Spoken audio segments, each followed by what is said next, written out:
Shoutout po kay President Bongbong Marcos at kay Vice President Madam Sara Duterte. Ito po ang aking mensahe sa inyo. Nasaan ang mga kahihiyan at delikadesa ninyo? Nasaan yung sinasabi nyo kinakailangan na ba sa Pilipinas ang unity para sa bagong Pilipinas? Nasaan? Nasa mga tumbong nyo? Nasa mga tumbong nyo? Nasa mga tumbong nyo? Ako din yung siya nag-vlog dati na tila ang unity ay walang unity. Bakit? Ano ba yung video ko na nag-viral dati? Nagkaroon kayo ng mga convoy dyan sa may bandansa ng kampanyahan. So, nagbanggaan yung kotse at saka yung motor. Tumatawag umaharang ako ng umaharang doon sa mga convoy para naman kahit paano, pag-ayusin yung dalawang kasama nyo sa partido sa pangangampanya na hindi naman parehas taga dito sa Cavite. Meron bang isang sasakyan na tumigil, pumara? Hindi, busina lang ng busina. Pero yung ba, ginawa ko para tuligsain kayo o siraan kayo? Hindi. Sa totoo niyan, ibinoto ko kayo pareho. Kaya itong video na to ay ginawa ko para ipamukha sa inyo na magkaroon naman kayo ng kahihiyan, delikadesa sa mga taong bumoto sa inyo na imbis na nagtatrabaho kayo, hindi yan nagbabangayan. Ano po masabi ko? Pag-ibig at pagkakaisa. Muli, pag-ibig at pagkakaisa para sa bansa Pilipinas. Mula sa inyo, mga katumbong. Ano ba ang latest issue ng lipunan natin? Nagbabatuan si Duterte at si si Marcos no? Napapansin niyo ba yun? Ang realidad na kakupalan ng politika, dating magkatandem, magkasama sa pangangampanya, di ba? Bagong Pilipinas. Ngayon, para sila nagbabangayan, para sila nagbabatuan. Ito ang mensahe sa inyo dalawa.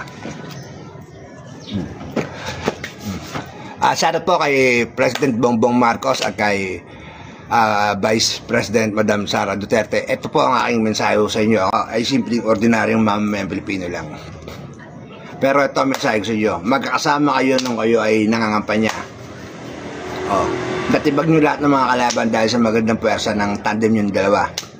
Binoto kayo ng karamihan ng mga samahan ng mga kagaya namin, kasamahan namin sa INC, samahan ng iba't ibang mga fraternities, samahan ng iba't ibang mga kung ano-ano, mga riders, kung sino pa man, at mas nakararaming Pilipino din sa Pilipinas.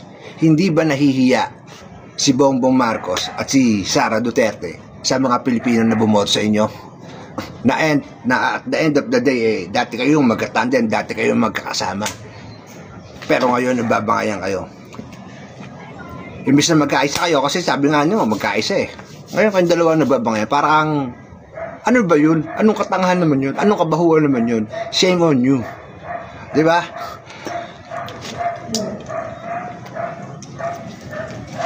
Yan ang mensahe ko. Kasi, maganda ba? Maganda ba na napapanood ng mga ninyo, ng mga anak nyo o sino man sa inyo o ng ibang mga banyaga na yung dati magkasama sa politika dahil sa interest ba sa pera, interest sa posisyon, interest sa kapangyarihan, kung kaya naman hindi nila magawa magkaayos. Nga pala, meron akong vlog dati na topic na malalim na bakit yung mga tao nagsisigawan MS2 lang hindi magkarinigan. Okay ba? Meron akong vlog na ganun. Bakit yung taong mga nagsisigawan MS2 lang hindi nagkakarinigan? Dahil sa nagsisigawan na nga sila, lalakas ang mga salita nila Pero bakit hindi sila nagkakarinigan? Maywaga, di ba?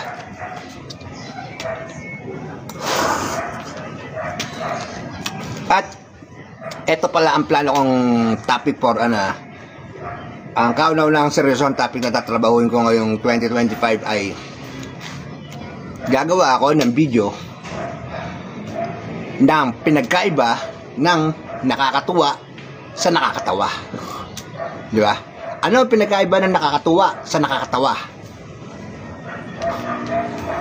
May nakakalambasan nyo na sagot. Ano ang pinagkaiba ng nakakatuwa sa nakakatawa? May mga video ako nakukunin na sa para ma-specify ko at maibigay ko sa inyo yung malalim na topic na pinupunto ko. Yan po ang mga plano po na yung lingkod ngayon. So happy New Year sa inyo ng mga nanonood at abang-abangan nyo po yung aking seryosohan na tinatrabahong content. Ano ang pinagkaiba na nakakatuwa sa nakakatawa? Medyo bibigay pa ako ng konting i-bro-broad natin ng konti. May mga bagay na nakakatawa pero hindi nakakatuwa. May mga bagay na nakakatuwa pero hindi mo masasabing nakakatawa. Yan po ang bagong tinatrabaho ng inyong likod at lagi nyo daan. Hanggang dito natapusin na ito. Palagi nyo daan, palagi may chance. Huwag tayo mawawala ng pag-asa. As long as ikaw ay humihinga, ay gumawa ng mabubuting bagay sa lahat ng tao na nakasalamuha at nakadaw pampalit mo. At ang kauli-ulian at lagi mo dapat natatandaan at huwag mong kalinimutan. Ang bawat araw na dumadaan sa iyong buhay ay ituring mo isang napakalaking biyaya at pagpapala mula sa ating dakilang lumikha. Happy New Year po sa inyo mga tugong. Tumbungan na.